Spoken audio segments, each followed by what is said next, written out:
efetuámos a nossa investigação de doutoramento, deparámos-nos com um conjunto de médicos que tinham trabalhado questões de arqueologia e também a epigrafia, fundamentalmente romana e paleocristã, na segunda metade do século XIX. No PowerPoint lêem licenciados em medicina. Isto porque nem todos mantiveram a sua atividade enquanto médicos ao longo da sua vida.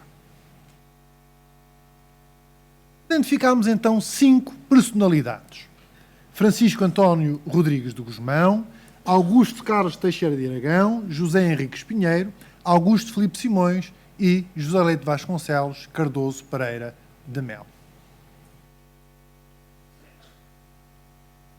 Ainda que todas estas personalidades sejam conhecidas no meio arqueológico, era bom focar no contributo que cada um deles deu à ciência arqueológica e à epigrafia, alguns dos quais desconhecido do público em geral. Leite Vasconcelos é, talvez, o mais conhecido por ter sido o fundador do Museu Nacional de Arqueologia, entre outras atividades. Francisco António Rodrigues de Gusmão formou-se em Medicina e Cirurgia na Universidade de Coimbra em 1844. Aí percorreu a cidade e descreveu muitos dos monumentos que existiam. No âmbito da epigrafia, ele considerou já estes elementos como fontes históricas e referimos-nos principalmente à inscrição medieval relativa à construção da Torre Quinária ou de Hércules do Castelo de Coimbra pelo rei Dom Sancho I. No contexto desta inscrição, era referida, em alguns autores, outra que Gusmão desconsiderou diplomaticamente e que, pouco tempo depois e ainda hoje, é considerada como falsa.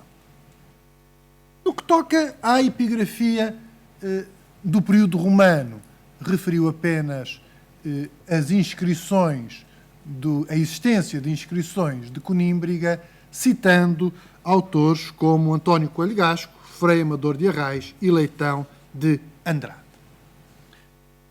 Em 1855 foi nomeado médico em Porto Alegre e nesta região dedicou-se também aos estudos do património. Começou por Amaia,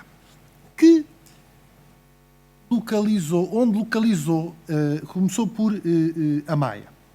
Em São Salvador de Aramanha localizava-se a cidade de Medóbriga e ele também assim o fez, de resto na esteira de André de Rezende, Frei Amador de Arrais e Frei Bernardo de Brito.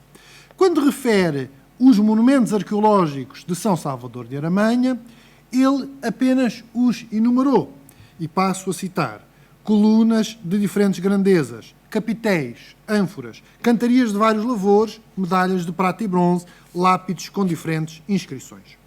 As lápides tiveram melhor sorte neste trabalho, na medida em que apresentam os textos, e, portanto, são 2 inscrições, e numa efetua a respectiva interpretação e tradução.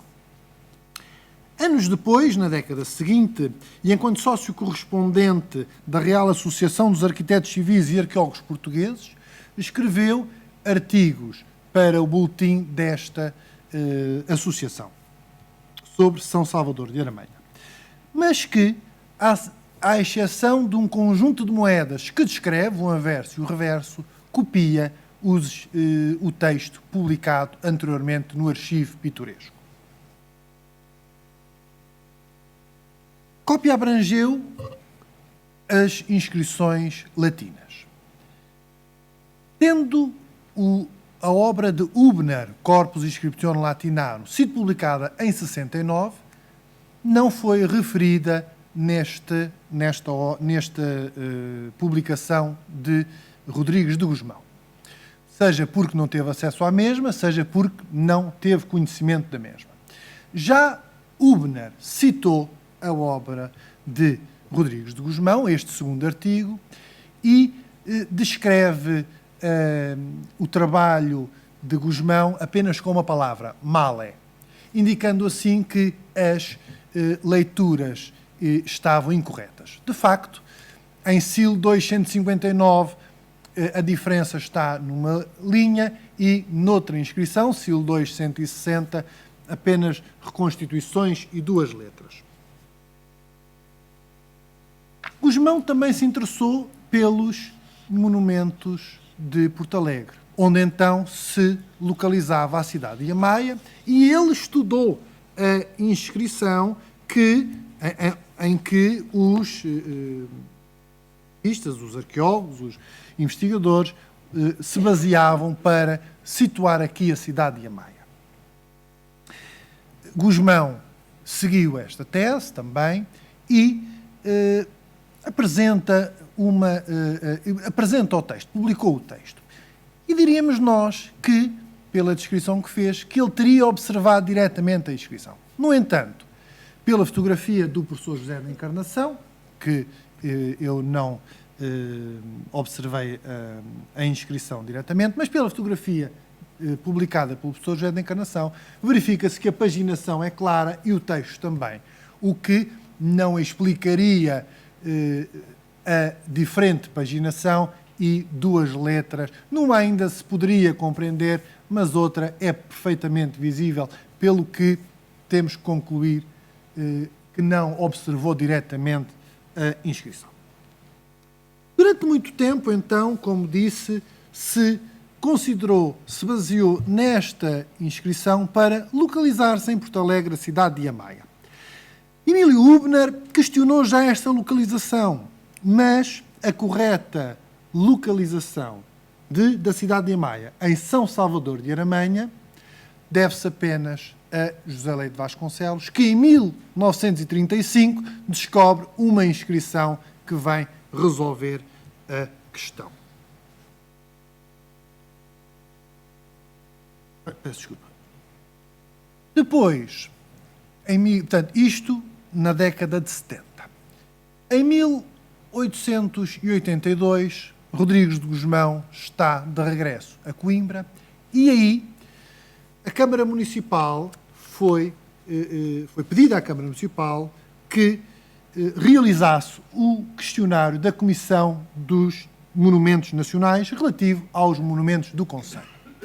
Rodrigues de Gusmão, membro do Instituto de Coimbra, foi o Instituto de Coimbra que a Câmara Municipal encarregou a quem pediu para realizar este inquérito. Então, Rodrigues de Gusmão fez parte da equipa escolhida, juntamente com Adolfo Ferreira de Loureiro e João Correia Aires de Campos. A escolha de Rodrigues de Gusmão é, para nós, diremos nós, clara, na medida em que ele já tinha estudado e publicado artigos sobre o património de Coimbra e defendendo mesmo a necessidade de preservação destes monumentos. No que respeita à arqueologia e à epigrafia, este relatório refere apenas 3 machados do Neolítico e várias inscrições de vários períodos, indicando o lugar de descoberta, o paradeiro e a respectiva bibliografia. Passando então agora para Augusto Carlos Teixeira de Aragão, formou-se em Medicina pela Escola Médico-Cirúrgica de Lisboa, exerceu a sua atividade no Exército, tendo chegado ao cargo de general, mas é conhecido fundamentalmente pelo seu trabalho na área da numismática.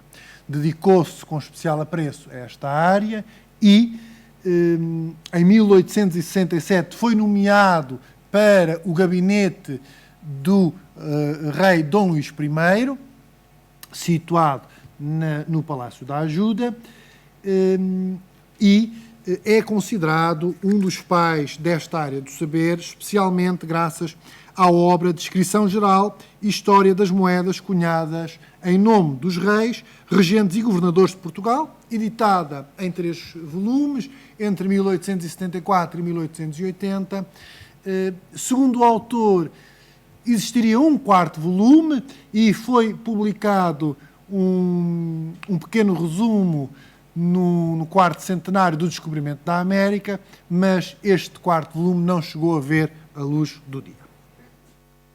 Voltando à arqueologia e à epigrafia, que aqui nos interessa especialmente, Teixeira de Aragão trabalhou fundamentalmente em Tavira, uma perninha em Faro e na Citânia de Briteiros. Ele esteve em Tavira quando foi cirurgião-mor, entre 1853 e 1858, no Hospital Militar, então, desta cidade. Percorreu a cidade e identificou vários monumentos, mas tendo consciência que dentro da cidade não existiam elementos do período romano, percorreu então os arredores. E em Santa Luzia, então, identificou vários elementos, descrevendo apenas no seu relatório as moedas, diremos nós, naturalmente, pois era a área que mais interessava, mas a epigrafia recebe aqui também nele um especial apreço e fez transportar 3 epígrafes para os jardins do Hospital Militar e depois, em 56, ofereceu uma delas, escrita em grego, a Estácio da Veiga, que a vem a publicar em 1866 com um comentário de Emílio Hubner. Na Quinta das Antas, acompanhou as escavações num cemitério que datou do período visigótico, descrevendo com bastante pormenor, inclusive apresentando medidas. Expôs as construções e listou também objetos encontrados perto deste local. À semelhança do que efetuara com Santa Luzia, descreveu com maior pormenor as moedas. A respeito da Quinta da Torre de Ares, perante a grande quantidade de elementos, considerou aqui localizar-se a cidade romana de Balsa, de resto na esteira de Estácio da Veiga, que publicara, portanto, 2 anos antes. O relatório de Aragão é, como disse, em 68, Estácio da Veiga de 66, então Estácio da Veiga havia publicado o seu opúsculo Povos Balsenses, em que localizava a cidade de Balsa nas quintas de Torre de Ares e Quinta das Antas, alargando assim para a Quinta das Antas a localização da cidade romana. Aproveitando, foi Estácio da Veiga que alargou para a Quinta das Antas. Teixeira de Aragão localizou apenas em Balsa. Aproveitando esta estadia em Tavira, visitou Milreu, onde se localizava a cidade de Ossórba. E, tendo observado as ruínas e tendo depois ido a Faro e observado os elementos, opta por colocar nesta cidade de Faro a cidade de Ossónoba, contrariamente àquilo que defendia a investigação sua contemporânea e que localizava em Milreu, e em que se incluíam Estácio da Veiga e depois mesmo José Leite Vasconcelos. Aragão precede assim as escavações das décadas de 30 a 50 realizadas em Faro, do século XX, e que permitiram considerar aqui, situar em Faro, então, a cidade de Ossónoba com maior certeza. Depois, em 1868, visitou novamente a Quinta do Arroio, visitou novamente a Vira e na Quinta do Arroio procedeu a escavações de um cemitério, descrevendo desta vez os objetos com bastante pormenor, o que permitiu Hubner inserir no Corpus Inscriptionum Latinarum as marcas de oleiro, além de uma inscrição que também identificou. Em 1877, Teixeira de Aragão foi convidado por Martim Sarmento para a Conferência Arqueológica da Citânia, a primeira conferência arqueológica em Portugal, o que é revelador da importância deste autor. Nesta visita, o cirurgião descreve os elementos e tira mesmo, pensamos nós, alguns desenhos, faz alguns desenhos, não diremos de calques, mas desenhos de algumas inscrições rupestres. Tenho que me despachar. Muito obrigado. Relativamente, então, a este autor, ele próprio, neste artigo da Citânia de Briteiros, diz que a epigrafia e a numismática são duas fontes fundamentais para os estudos históricos por serem documentos autênticos. Passando para José Henriques Pinheiro, licenciou-se em Farmácia e depois Medicina pela Escola Médico-Cirúrgica do Porto, mas não sabemos se exerceu, por isso é que colocámos licenciados em Medicina, tendo sido professor de francês, geometria e desenho no Liceu, no Instituto e depois no Liceu de Bragança, onde chegou a reitor. No âmbito da arqueologia da epigrafia, Martim Sarmento pediu-lhe para descobrir duas inscrições dedicadas a Erno e começou então aqui as investigações de Henriques Pinheiro nesta área e que incluíram então várias escavações no Castro de Avelãs, também depois em Donai e por último um estudo sobre a rede viária. Foi, como indicou Francisco Manuel Alves, mas que aqui Dr. Armando Redentor também foi ele que permitiu impulsionar os estudos epigráficos e arqueológicos na região de Bragança, parados desde 1798. Portanto, quase um século parados, e portanto foi graças à influência, ao pedido de Martim Sarmento. Augusto Filipe Simões teve um percurso contrário. Diretor da Biblioteca Pública de Évora, recolheu, salvando 13 inscrições da coleção do Frei Manuel de Cenáculo que permaneciam em Beja, das mais de 100 que existiam inicialmente. Defendeu em Évora a criação de um museu cenáculo, com estes objetos todos que ele recolhera e que existiam, mas destacou-se na limpeza, chamemos-lhe assim, do templo romano, tendo sido retirados todos os acrescentos posteriores a este período. Deve-se, portanto, a ele este trabalho. Em 1872, então, depois destes trabalhos, ele licencia-se em Filosofia e Medicina na Universidade de Coimbra e torna-se professor na Universidade de Coimbra, tendo chegado ao cargo de professor catedrático e também foi bibliotecário interino desta universidade no final da sua carreira. Em Coimbra defendeu a criação da secção de Arqueologia do Instituto de Coimbra, que já referi quando falei de Gusmão, e quero apenas referir que este autor é o primeiro, ou um dos primeiros, a localizar a cidade de Aimínio em Coimbra. É ele também que se deve a primeira síntese de arqueologia em Portugal, com a introdução à arqueologia da Península Ibérica. Publicou apenas o primeiro volume das épocas pré-históricas e proto-históricas. Pensamos, por aquilo que está escrito, que teria continuação, mas se teve, não temos conhecimento.